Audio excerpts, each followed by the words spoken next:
been gone. You and me, we don't belong. It only makes me strong. After the blood ran out, don't wanna know one else. That's what I used to know.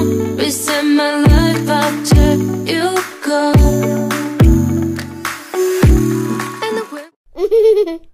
Hello， 我是草莓啊，我又来换人种了，好久没有化超模仿妆了，今天就搞一个超模仿妆4.0。妆容应该来自于这位仙女系美女模特。话说回来，这个妆和近期爆火的芭蕾少女风真的很搭，感觉就是自带仙气的气质少女的感觉。好了，话不多说，我们直接开始吧。今天依旧是半脸上妆，能看到妆容每一步的变化和对比。底妆用到校色 ID 气垫，它宣称的是一抹容肤不见粉感。我一个干皮哦，很少有底妆产品敢在我面前说不见粉感，基本上都能卡在我毛孔里一粒一粒的。由于今天是个仿妆，所以我气垫选白了一个色号。你们选色号的话，可以用他们的肤色测试，会更精准。这个气垫我上脸给你们看，它有多绝，完全不挑手法。先取粉，直接拖拽上妆。它出来的妆效很轻薄，也没有浮粉卡粉这些问题，最重要的是毛孔直接隐形。我们看一下左右脸的对比，这边毛孔清晰可见，这边直接变剥壳的鸡蛋，即使拉近看也没有粉一粒一粒的卡在毛孔里。嘴角的肤色不匀、痘印这些地方就拍去上妆，它局部的妆效就更偏遮瑕一些，很容肤，完全没有粉感。相信我，你们选择适合自己的色号，这个底妆的质感它只会更绝。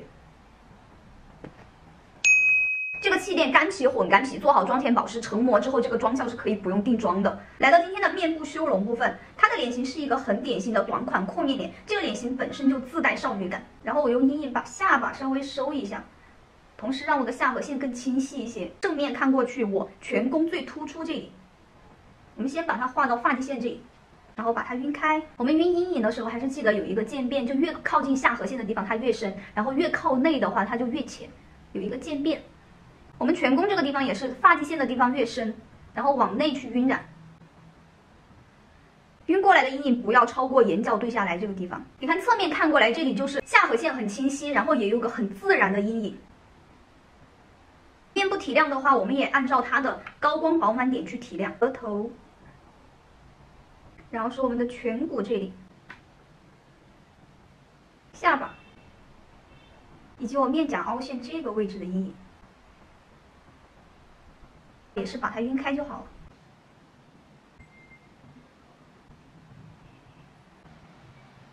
今天的假毛颜色比较浅，我用一个浅棕色的眉笔来先照着它的眉毛定个框。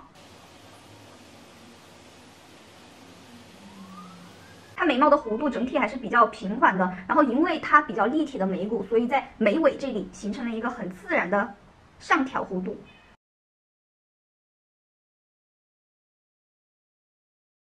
大概的框定出来之后，我们用一个染眉膏去均匀一下它的颜色，再用遮瑕提亮一下眉骨。到眼妆部分和上个视频其实是差不多的，一个淡眼妆去主要改善一下我们的眼型。先用阴影去强调一下我们山根这个位置，以及我们眼尾的这个阴影，强调一下我们的眼部结构。刷子晕开。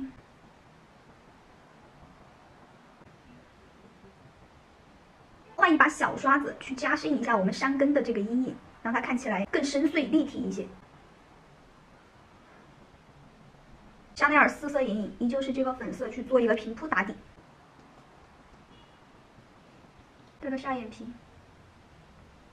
这个棕色去加深一下上下眼尾。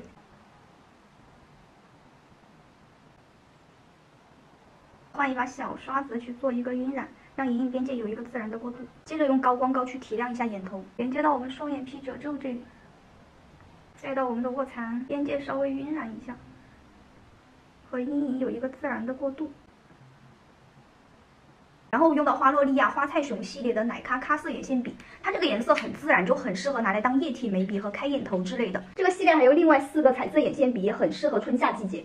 他家这个花菜熊系列的礼盒真的超可爱，还可以做收纳盒。把眼线的角度轻微往上抬一点点，去开一个内眼角。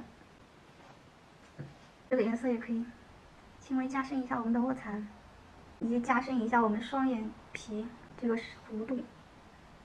再用高光提亮一下内眼角，提亮一下眼中，再叠涂一个花洛莉亚的液体眼影，卧蚕这里来一点，然后是眼头。睫毛跟我一样不够浓密的姐妹的话，可以贴个假睫毛。今天的睫毛不一定要那么纤长，但是要够浓密。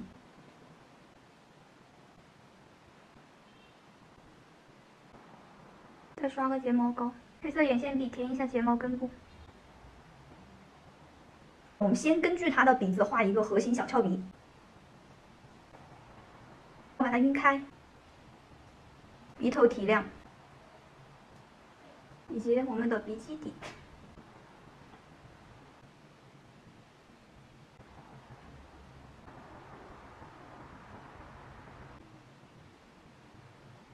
用到毛戈平的光感柔砂凝颜粉饼，它这个颜值也是挺高的，但是4号对我来说有点白了。眉骨提亮一下，法令纹，下巴，珠光高光去提亮一下我们的鼻头和山根。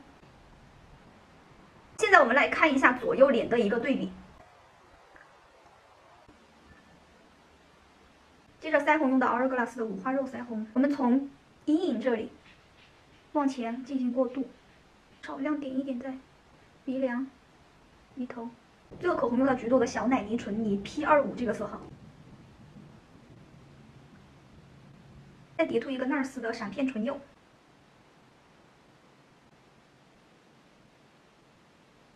换一个假发，我们看一下最后的一个效果吧。And the wind blows like you had me so cold.